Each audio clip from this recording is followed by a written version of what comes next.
Good morning, everyone. My name is Savannah Blance Maria. I am the programs coordinator here at Connecticut Main Street Center.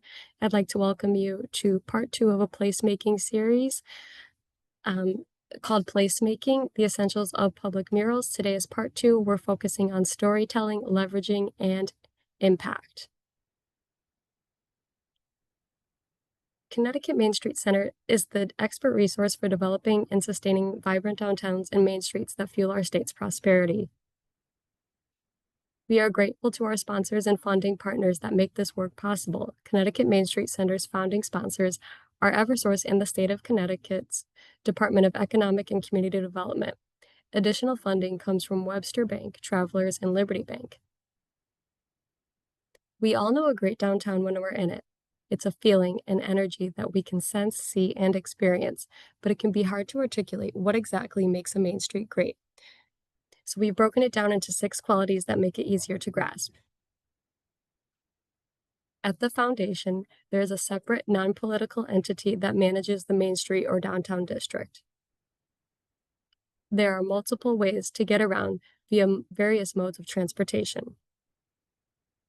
People from all walks of life and stages of life feel welcome and included.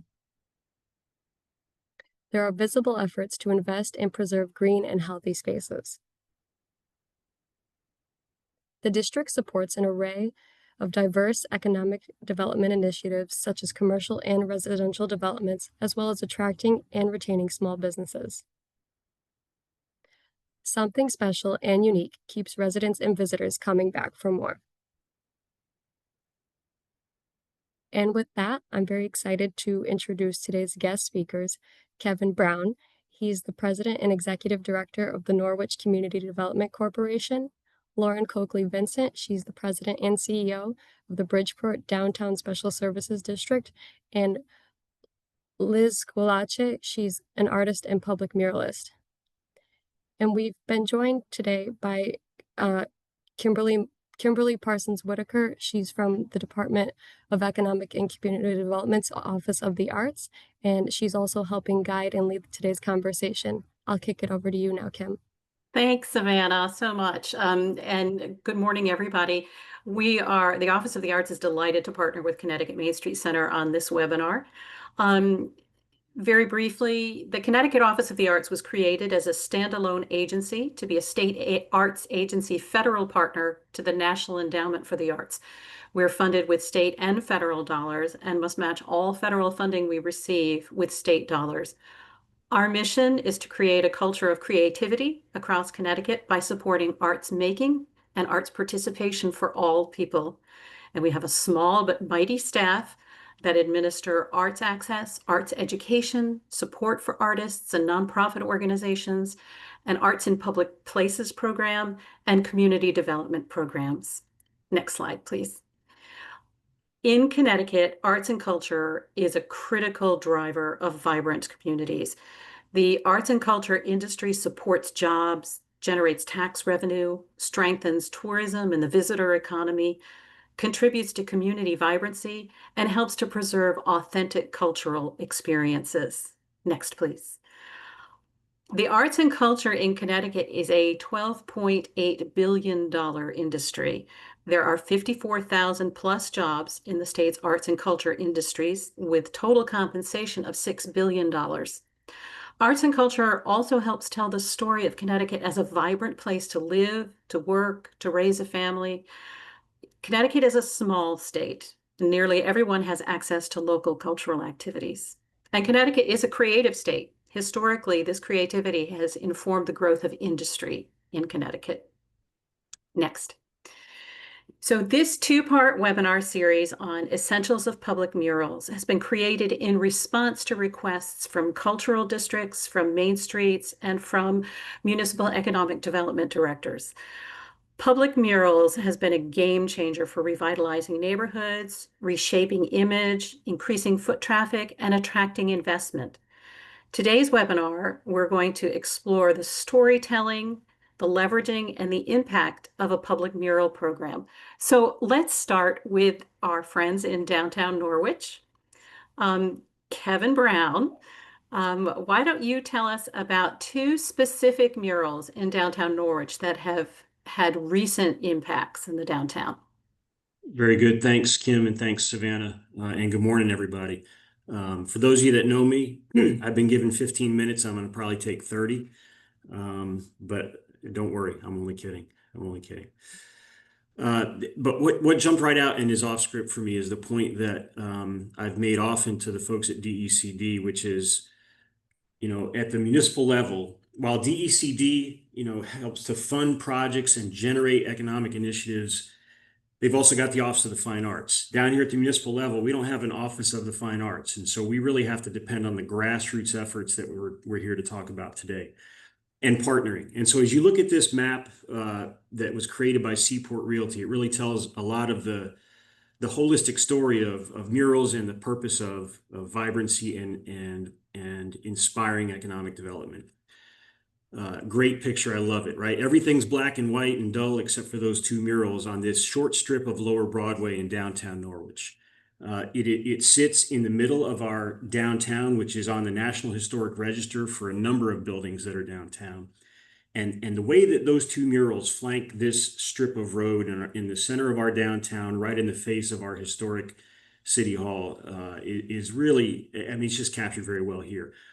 And I'll spoiler alert, I'll go to the end and say that Seaport Realty was able to sell a package of 3 buildings on that strip between those two murals here in the last couple of years. We will start with the Metamorphosis mural first. Next slide, please. On the north side of that strip of road. The inspiration came, as I said, in that grassroots form. A group of artists in Norwich assembled, called themselves the Norwich Arts Collective, and then reached out to the artist who made that amazing mural that's behind me and on the screen in front of you, the Metamorphosis mural. Carlitos Skills is from Puerto Rico. He came here, he plugged into our Puerto Rican community and the Norwich Arts Collective, and based on funding from a number of private donors, which included most substantially the Lord Foundation, a longstanding family in the city of Norwich that has done a number of things to incentivize downtown development. Heck, their name is on the emergency room at the Bacchus Hospital. Outreach to the Lord Foundation was really the impetus to get this thing funded. And then local businesses, Overhead Door provided some funding, and then a number of other, as I said earlier, just private donors who wanted to see change in the downtown. Before we get too far along, I just want to start right out with a couple of minutes of that video, Savannah, if we could, which just gives you the feel of the blank canvas that Carlitos Skills arrived from Puerto Rico into downtown Norwich and had to transform.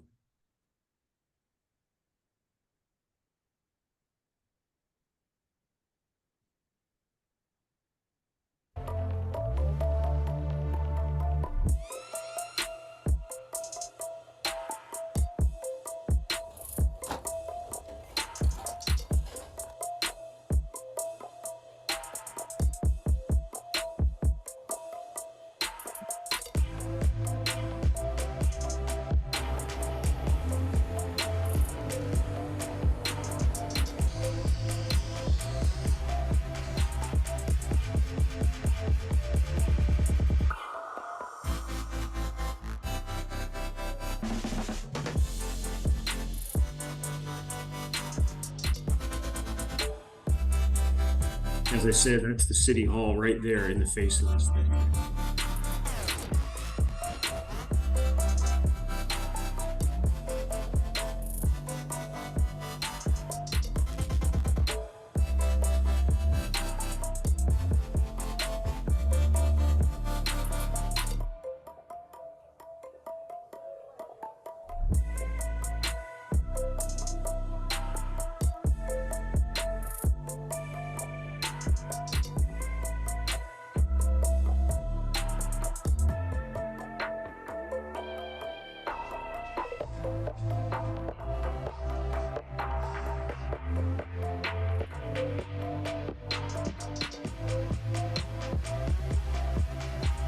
Okay, that'll do it, Savannah. We can cut back over to the slides. So, for me, living here, working here, and seeing this every day, there are some things, some aspects that might be imperceptible to you that we're going to go through these slides, and I'll call back out and point out. So let's go to the next slide, please. That's the mural. Next slide, please. Okay, so here he is looking at that blank canvas. You may have noticed the lights as the video was rolling, right? You know, in addition to the mural itself, there are ancillary things that can help as well. Those lights were actually put in a couple of years before this mural effort started, and just the building blocks of changing the feel of the downtown. Those lights in and of themselves were great to create a feeling of safety, but you know, now you've got them also helping to enhance the mural that ultimately came. Next slide.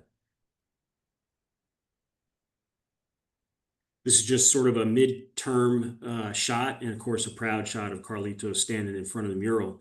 What you might not pick out from this is there is a pandemic dining area on the street. You'll see the Jersey barriers, the white Jersey barriers down there with some picnic tables and some shoddy, weather-worn umbrellas over the top of them. That was the state of nature at the time that the mural was mid-phase. Next slide. A lift or a bucket truck. You know, when you're trying to do this work, there are some logistics that are very difficult. And in fact, we've got one white wall in this town. It's the longest stoplight in town. I sit at it every day and wonder, why haven't we transformed that one? It's because it's very, very difficult to access. So just the logistical considerations of being able to get at and access and make change sometimes can be a limiting factor.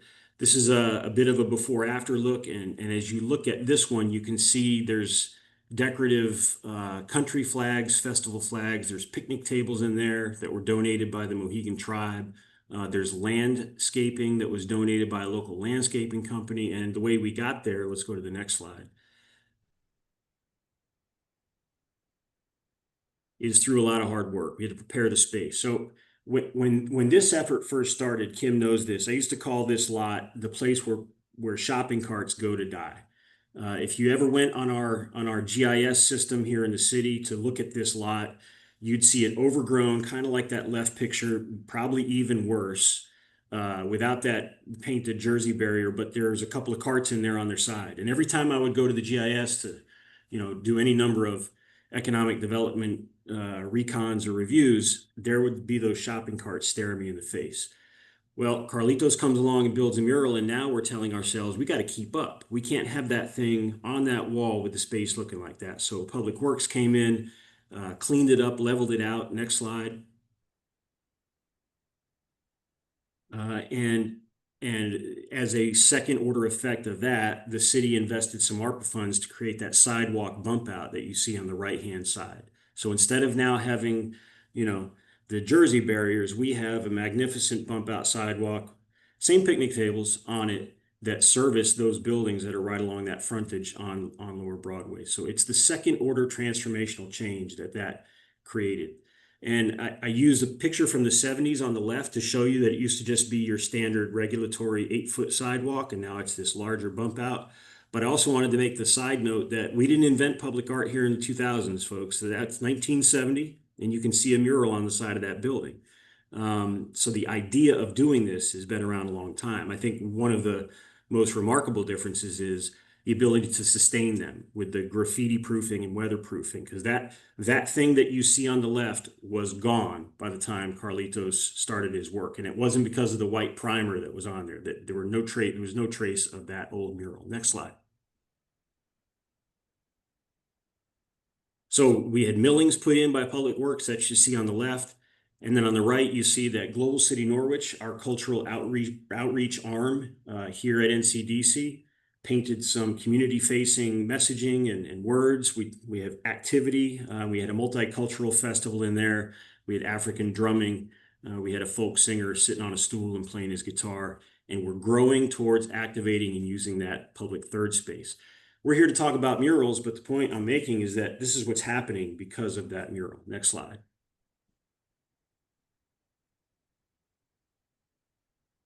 And now thanks to a grant that was applied for by our community development specialist to the National Association of Realtors, we secured this shipping container van that's being placed in that space that is currently, right now as I speak, Lucas is not, our community development specialist is not on this webinar because he's up there in the pocket park right now painting that rendering you see on the right-hand side right there. And it will become a space. We've got wiring in the pocket park for electricity, and performances will be conducted inside of that container van. And Lucas is here. Hello, Lucas. Very good. Okay, next. That means Lucas isn't up painting in the pocket park right now. I might have to fix that. Okay.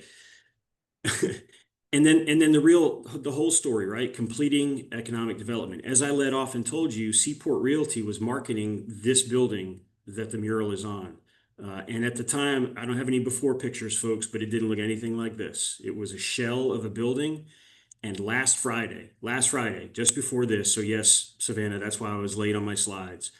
We did a ribbon cutting at this site. There are 4 apartments upstairs. One's already occupied, 2 others are already rented, and this retail space on the right-hand side is just magnificent. Hardwood floors, old tiled entryway, and a lot of interest already in getting in there. And Wendy's typing in the chat, 3 as of yesterday. 3 have moved in already. That's great. Okay, next slide. And so that's the success story, right? We had a ribbon cutting of this building, and really it's all because of the impetus of a mural called the Metamorphosis mural. I mean, there's just no better story that you could tell. Except we have one more story to tell, and I'm running out of time. Next slide. Okay, so Jubilee mural was inspired by the church, and I'm going to save my words and play some video. You're going to see Pastor Adam Bowles. You're going to see artist Matt Keller. This one was funded in a more conventional way. Hartford Healthcare stepped up. The Community Foundation of Eastern Connecticut, the Eastern Connecticut Cultural Coalition. Sorry, Wendy, I butchered the title. The city itself, and NCDC. We all came together and helped fund this thing. Savannah, let's play the first couple minutes of that video, please.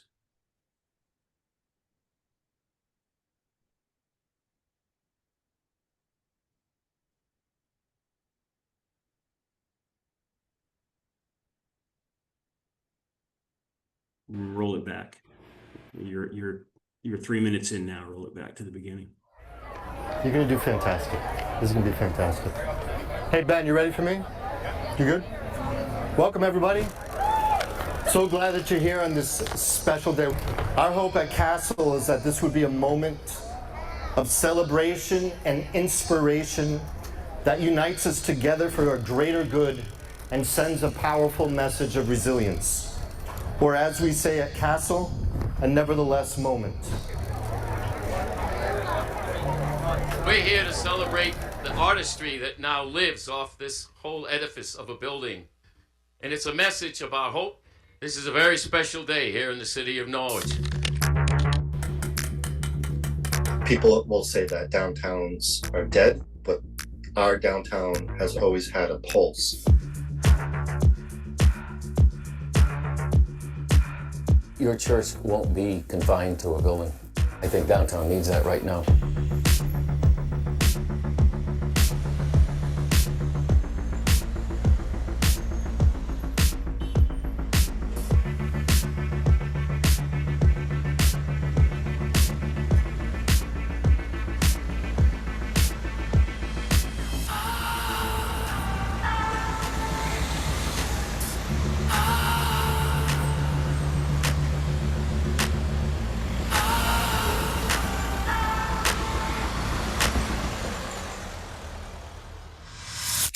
Hey, I'm Ben.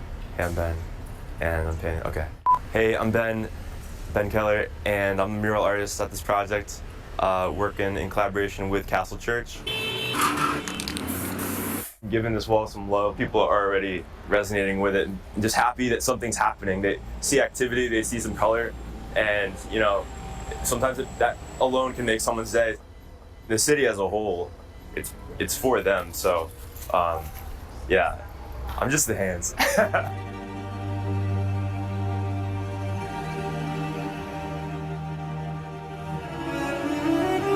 I'm going to try to voice over in the interest of time. Can you hear me?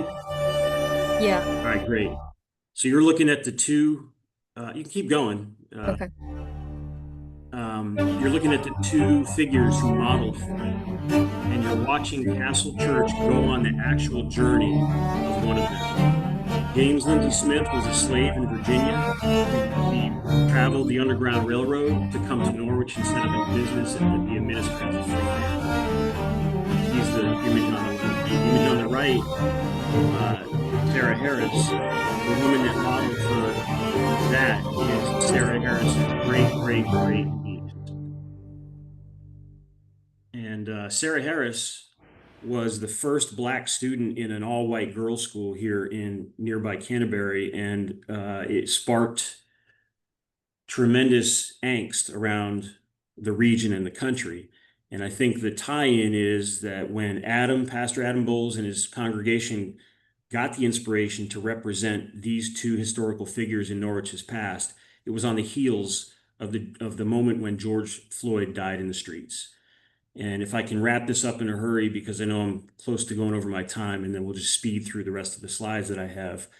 Probably the best story that can be told about this, yeah, just keep flipping through as I wrap up. Hold there, if you go back one, please. Is, and this is third hand, and there's probably somebody in the audience who has it first or second hand, but there's a stoplight here, just like other murals.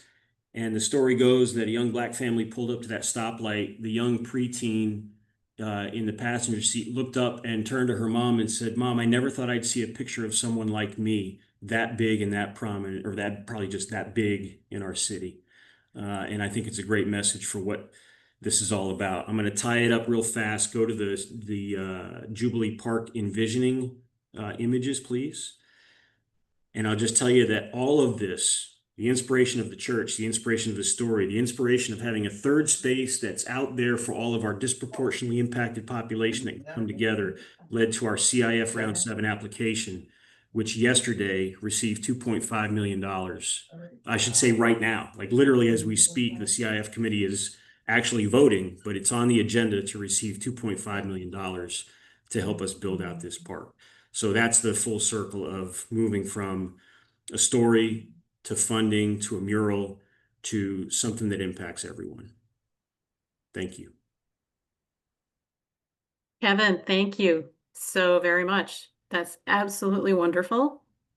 And by the way, there are so many great images here. So rest assured, everyone who's in attendance and anyone who registered for this, that these slides are going to be available. Savannah's going to be in touch with all of you. So thank you, Kevin. I want to make sure we've got so much to cover today, but let's spend a little bit of time on the creative process from the artist's perspective. So we have with us Liz Squillace, who is an artist, mural artist, fine artist. It's done some work in Bridgeport and many other places. So Liz, if you could share a bit of your experience on the art and science of creating a mural, how community informs the intention of a mural, and the steps that maybe we should know before the paint even goes on the wall. Okay, thank you so much, Kim, for having me, and thank you, Kevin, for that excellent presentation. Seeing all that art was just so inspiring, and I feel very lucky to be part of a project. Seeing all these murals that are going on in Connecticut makes me very happy to see that I'm a part of this state and the murals that are going on in this state. So the art and science behind a mural, this piece that we see before us is my latest mural that was painted this summer on the North Branch Library in Bridgeport, Connecticut. And, there's a million ways to paint a mural, as we can see, but it ends up being the way that you do it. For this mural, there was a library curator who gave me some cues of what they wanted to see on the library, which had to do with sports, nature, books, because the North Branch has these sprawling grounds with tennis courts and soccer fields. So these things were very important to them. In a mural like this, composition is very important. So it's not just up and down, left and right, diagonal, but it's also the depth into the piece, in the backdrop, and also the foreground. And there are some ways to make spatial depth like that happen, such as using tones that are closer in value near the backdrop. And it's always mixing paint and remixing and altering it in the moment. Like I was always mixing the sky color into the mountains to have them be pushed back and using colors of more intensity and high contrast in the foreground. I always want there to be a common light source. And for me, that was coming from the top left corner. So I was always referring back to that common light source to make sure that the orbs or the moons or balls had light coming from one section and shadow on the other side. Materials is very important when it comes to thinking about how it's going to adhere to the wall. So I always start with a very strong concrete primer like Loxon, and that will prepare the surface to adhere to the surface, but also for the paint to adhere to the wall. I think if maybe we can go to the next slide to also talk about some of these community informing the mural and what happens before the mural. So listening is something that I find is very important. I began my journey into the career as a public artist painting interior murals, and it was always important to listen to the client to find out what they had in mind.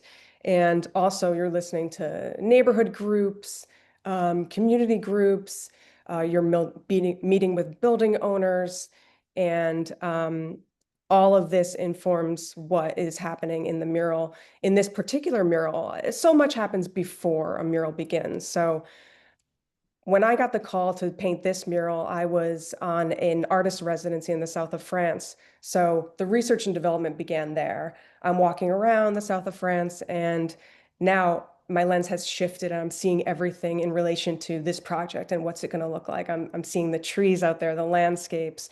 In the medieval town of Hyères in the south of France, there's lots of old stone buildings and kind of caves that they've repurposed into cafes and bars and restaurants. So I wanted to incorporate something like that into this book archway and tunnel of books that also corresponds to the architecture. We could maybe go on to the next slide. And for this, I used a lot of perspective to create that feeling of being able to walk into the mural. And this was important to me because I always love when in a mural there's a surprise element or a factor of mystery or dimension. So if children are going to this library and they see something like this where they feel like they can walk into it, it responds to feelings I had as a child where art was so magical and special. And if that can happen with something like this to a child at a very young age, that's where the magic lies for me and where the inspiration for being an artist comes from. We could go on to the next slide. So teams are very important when painting these murals. You need a lot of help. It's a lot of work. I had friends come from Stamford, Connecticut, university students from New Haven, my friend Jessica, she's a very talented mural artist. She brought her brother in, who's also paints with the community. Her parents even came down to the job. So there's a lot of family and friend support, university students, some from Pear College of Art, which was down here in Bridgeport for a few years.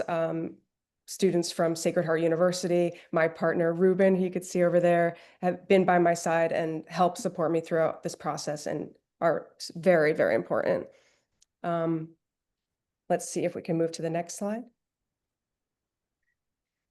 The community comes out to visit, to help. We met Don, who runs a program to help with sports at the North Branch Library, and he also runs the community gardens. And he was there every day, and that was such a great support system as well. We had a organist who would come and bring his keyboard and play music. So when you're painting these murals and there's music going on in the background, it's summer, it's hot, it creates an atmosphere that's very conducive to making a nice mural. Next slide, please. The painted stairway was one mural that I did in Bridgeport, and this was created with a Reggie grant that I applied for. That's a regional initiative grant. And I worked with a group called Bridgeport Generation Now, and we took this prominent landmark in Bridgeport and primed it, put a grid on it, and worked this design out in multiple colors. Next slide. We have students again from Sacred Heart University. The facilitator, John Paul Ogrodnik, was so helpful in helping me get paint and facilitating the project. Lauren Coakley Vincent can be seen there with her dog Betty, who came to visit the site and check us out and make sure that this project was going smoothly. And this was painted originally in 2017, but it has gotten facelifts. And here we are repainting it in, I believe, 2022 or 2021. Oh, there's a stairway in Norwich for me, Kevin is saying. That's great. We'll be ready for it. Let's go to the next slide, please. After I did the painted stairway, I got contacted by the city of Bridgeport to take a look at this triangular shaped underpass to the entrance of the city.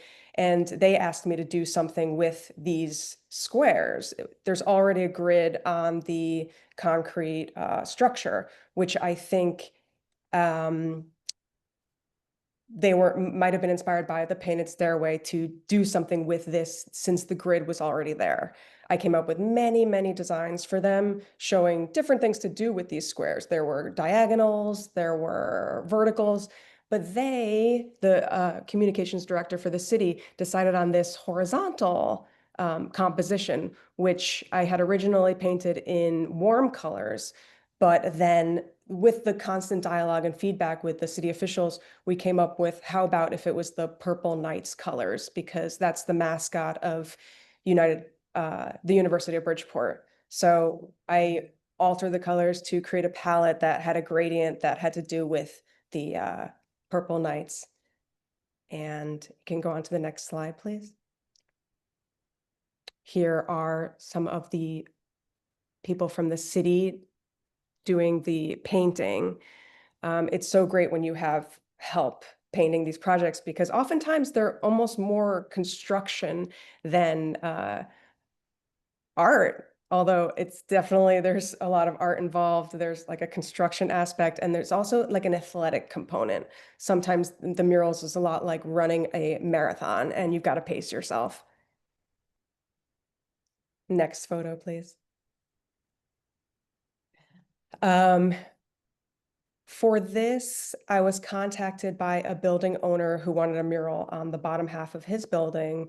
And he came to me with the prompt that he had recently been to Jamaica and had seen these two colors everywhere, this bright green and deep purple. And if I could paint something having those two colors in it on this wall. And I came up with many like small gouache drawings and paintings for him, all in different geometric configurations. And one was these tessellating arrows in opposite directions. And this was the one he chose, which made me very happy because it's a design I'd been drawing for years and it was very dear to me. So we painted it, and this was quite a large wall. So it was also primed, laid out mathematically, and then painted, but it was painted from the bottom up. So if you can see from the next slide, once we had painted the bottom, we went in and rented a lift, and then were able to complete the top half of the wall. And for this, there was a lot of taping and using rollers and paint. Next photo, please. This is the train station mural in downtown Bridgeport, and it's one of the first murals I've done in Bridgeport. It was in 2012, and as you could see, those tessellating arrows are there. That was something I designed in answering a call to a request for proposals for this project down there. And it was a very long wall. It's 180 feet. And it represents the seasons and going from night to day and day to night. And I was thinking about what the passengers of the train would like to see as they were going to and fro on their commute. If you can go to the next slide.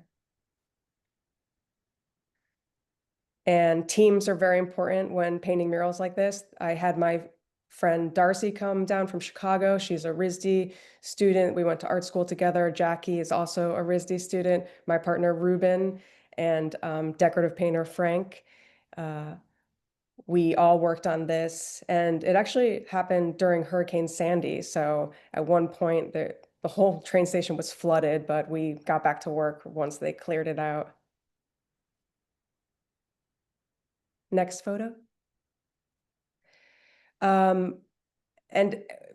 the community is so important in informing the murals because it's really a gateway into making murals. This was one of the first murals I worked on in Bridgeport, and it was a community mural at a community garden on the library in downtown Bridgeport. And it was a mobile mural, so it could be moved. So we painted it on canvas and then had it adhered to a board, which was affixed to the library.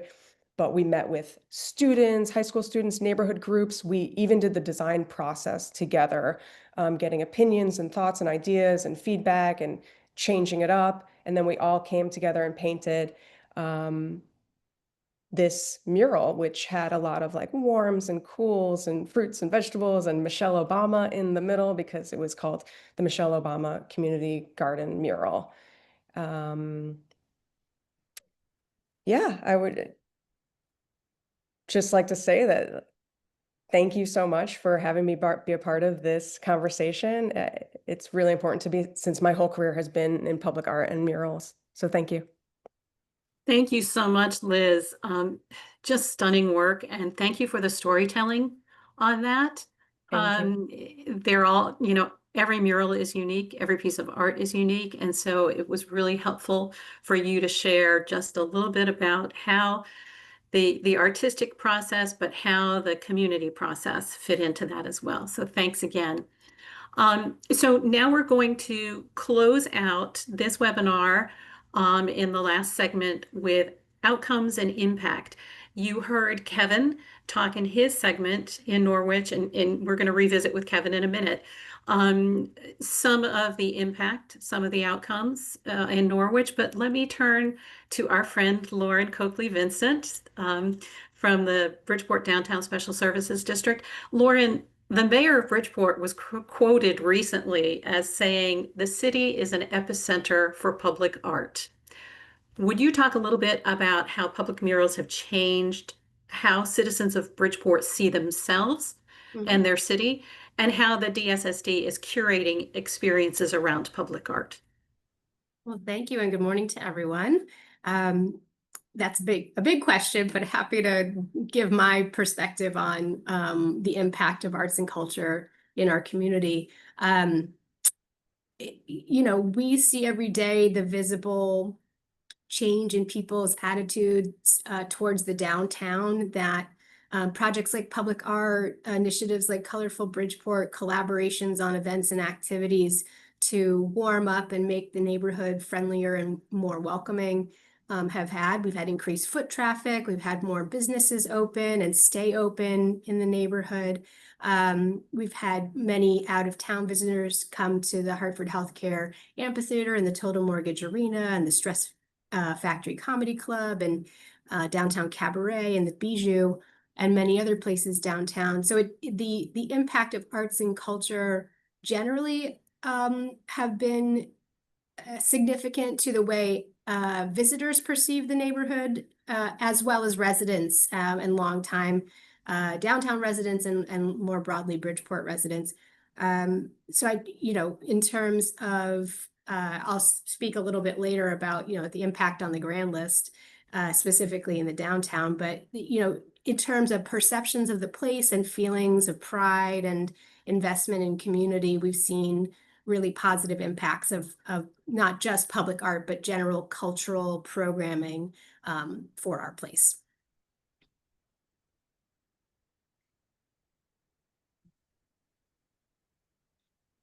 I don't know if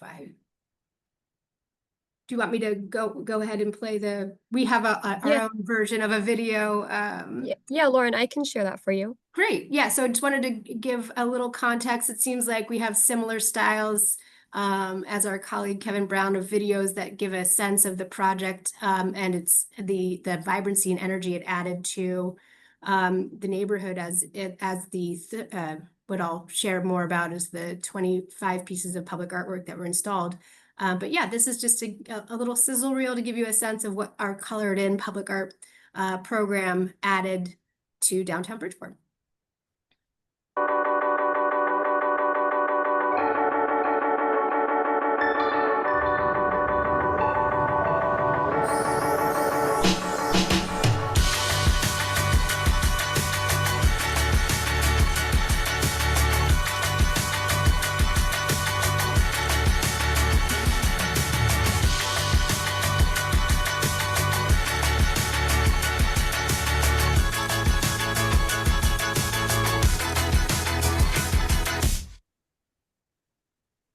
Thank you.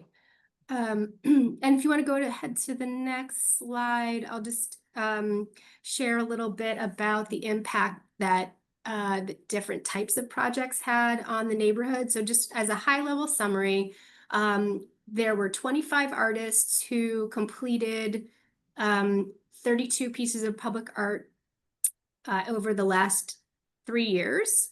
85% of the artists were Bridgeport-based, minority or women partners, and the total investment in creative entrepreneurs and business owners was $404,102, entirely city funded through state bonding funds for capital projects in dedicated to downtown Bridgeport. And just for folks who are involved in local municipal finances, the impact from the grand list year immediately before the program began, from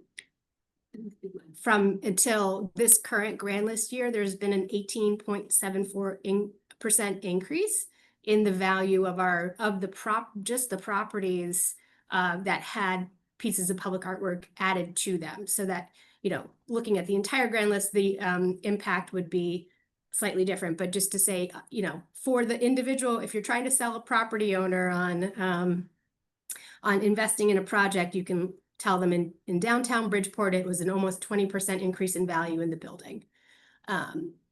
So this piece of work is called Taylor. The artist is named Key Detail, as you see in the little caption there.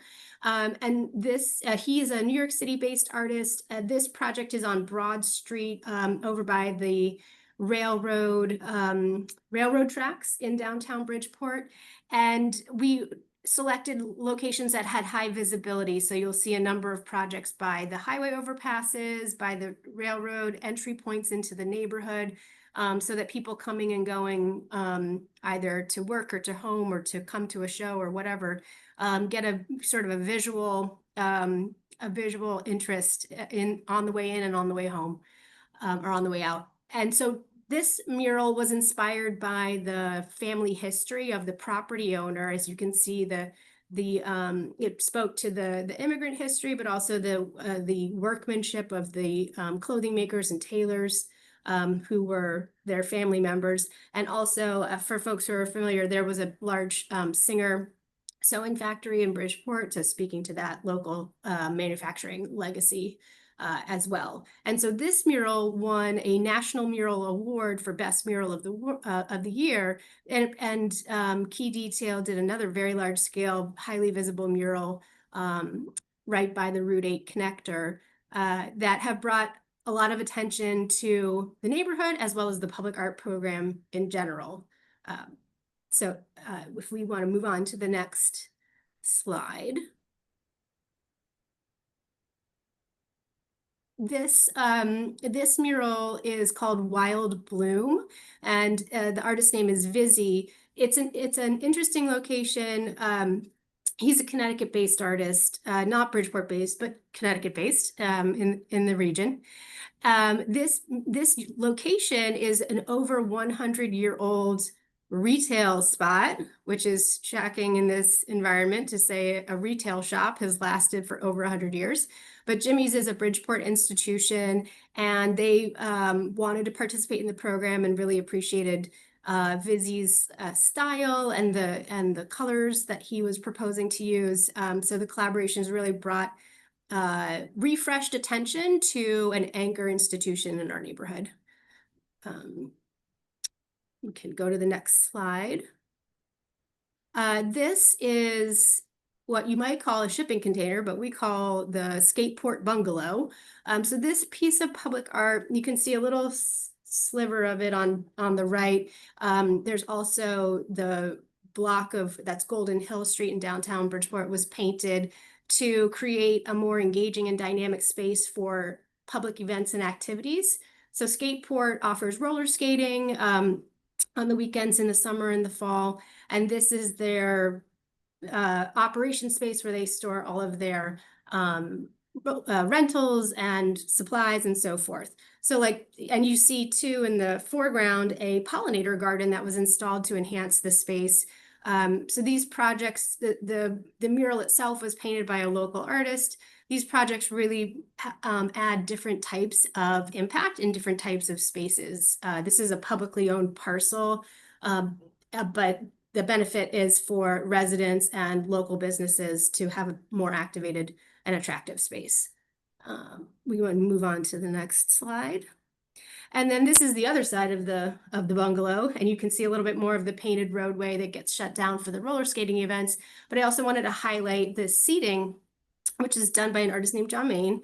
And the title of it is Fabric of the City. And he actually created 3 different installations, one in McClevey Green, one here, and then one in what's a historic building downtown called the Arcade Mall, all in this theme and design of fabric of the city to kind of like connect the dots between those places. And, you know, as people move around the neighborhood, they'll see that reference point.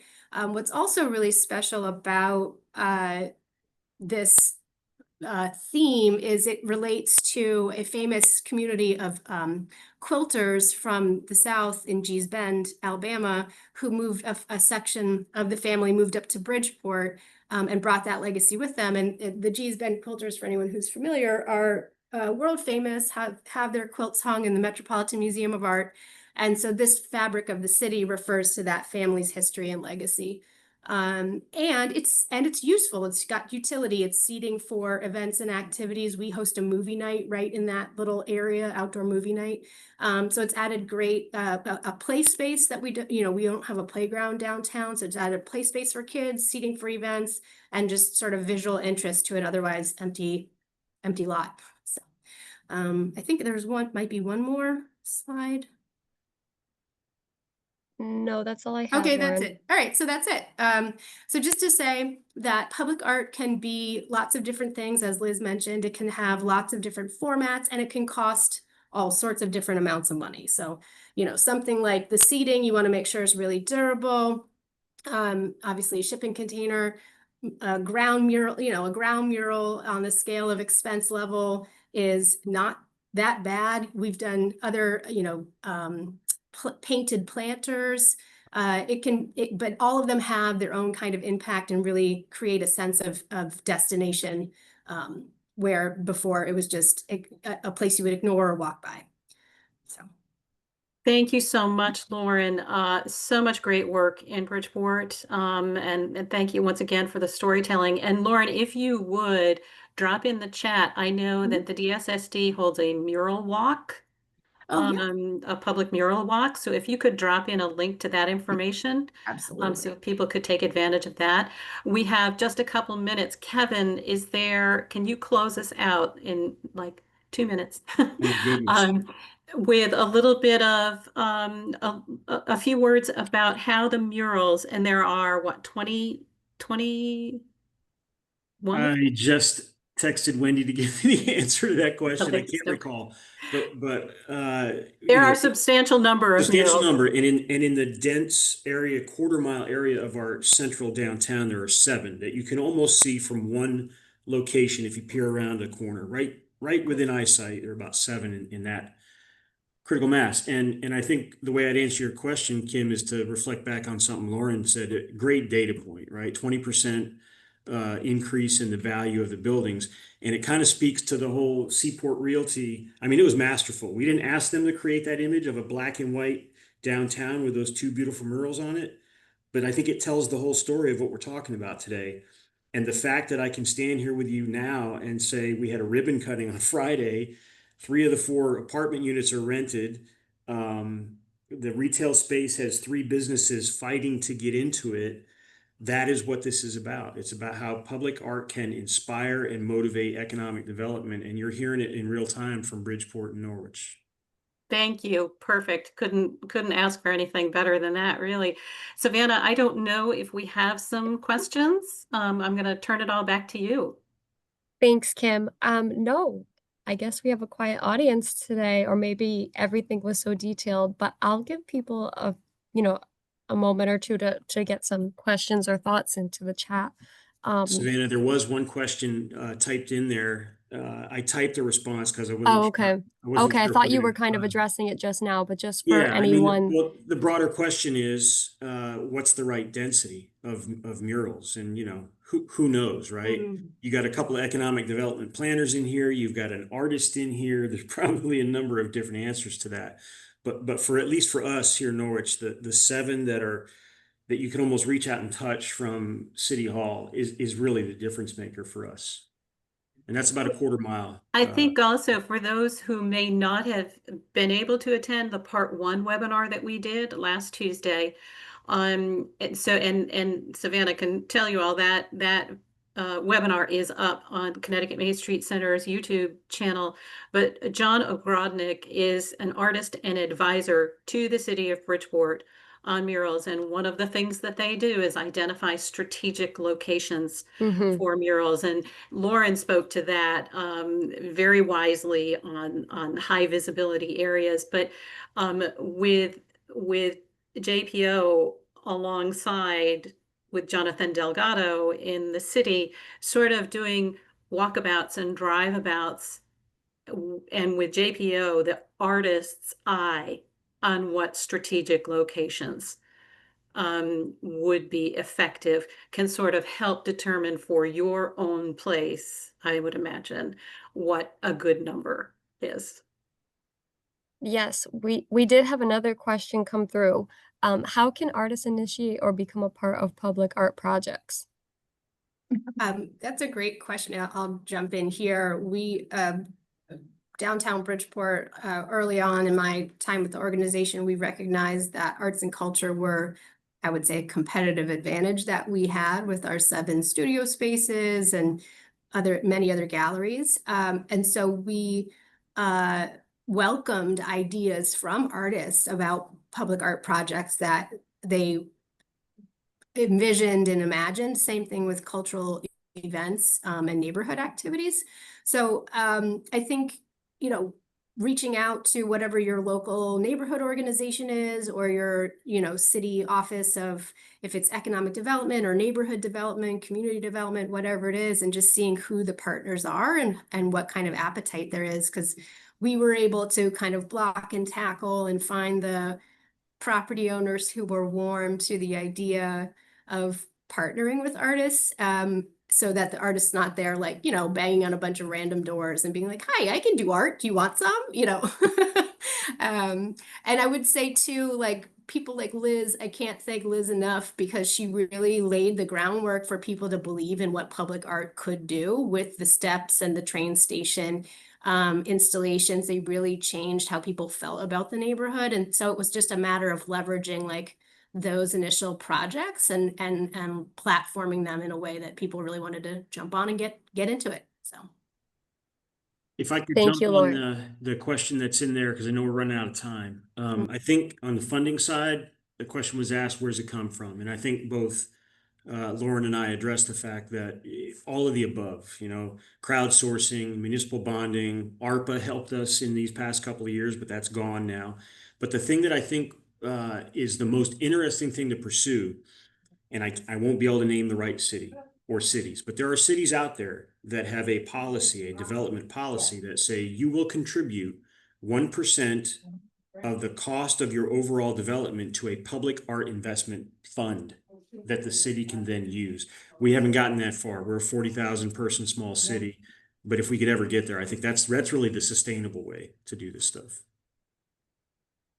Thank you, Kevin. Kevin, a question for you. Can you please speak specifically to what was the city's role in the Metamorphosis mural? Yeah, complicity.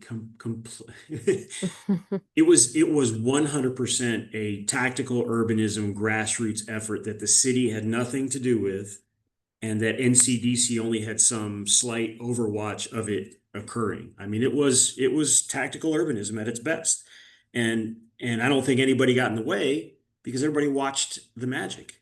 And who would argue and say, hey, wait a minute, did you ask for permission to do that?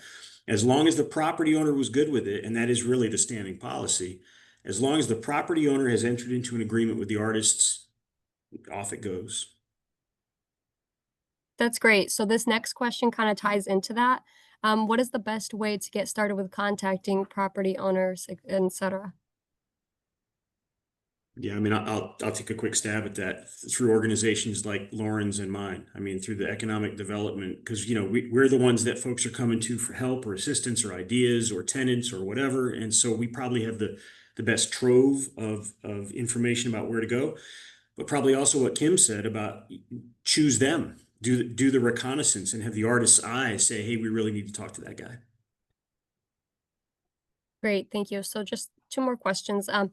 Our work focuses on supporting and celebrating older adults in the community. We'd like to uplift murals related to this topic. One, what is the best way to find murals around CT based on a specific topic? And two, what is the best way to uplift murals that already exist to other communities?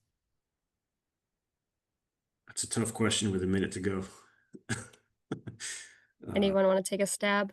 Quick stab? I mean, I think, look, I'll just say this. I think it was either in the video that Lauren showed or in her remarks. No, it was Liz, actually. You got to do the focus groups and understand what the community wants. And none of these this is not a sequential thing in any way, shape, or form, right? In some instances, it just gets born, like the Metamorphosis mural. I mean, I couldn't be happier to have a mural in this city that's reblooming called Metamorphosis, with the eyeball staring right at City Hall into the city manager's office, right? That didn't come from a focus group. But to answer that last question, the community should have outreach opportunities so people can say, hey, this is what we need, this is what we want. Great. Thank you. And another question, maybe I can forward this to Liz. I really do think this is personal to each artist. Do artists charge a consult fee when an organization is considering a mural before actually being hired to paint the mural? Yeah, there have been what I've called like design fees. So if you are submitting a proposal, you have a design, and you generally charge a design fee for that. Yeah. Okay, great. Thank you, Liz. I'm sure that's subjective to each artist. So I just want to say thank you again to all of you. This has been a great two-part series on public murals. Thank you so much, Kim. So now I will close out with just a few words.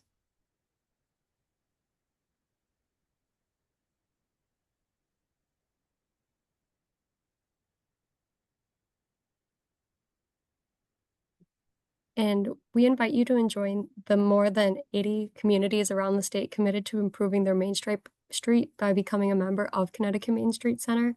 As a member, you receive exclusive help and resources to support your downtown work. Please visit ctmainstreet.org to learn more. We also invite you to register for our fall summit. It's coming up next week. The Power of Place, Placemaking Strategies for Downtowns and Main Streets. Registration is available on the Connecticut Main Street Center website.